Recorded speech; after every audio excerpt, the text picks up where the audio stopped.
boys and girls, welcome to Storytime with Pastor Steve.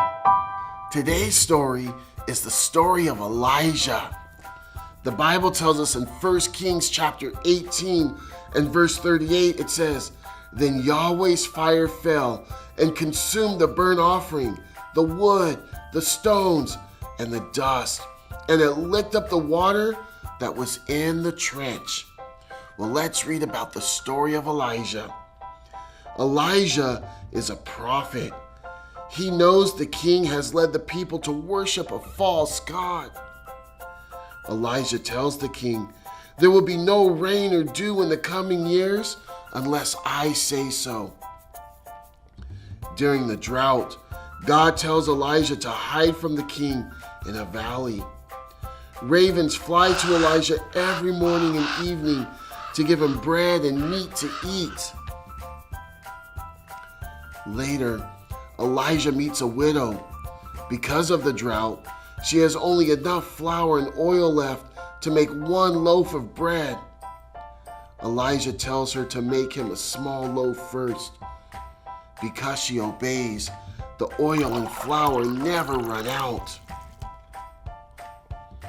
Elijah challenges the false god's prophets to see whose God would send fire. The other prophets jump and shout to try to get their God to send fire on their altar, but nothing happens. Now it's Elijah's turn. He has water poured on his altar once, then twice, then 3 times. Elijah prays, "Hear me, Lord, that the people will know that you are God."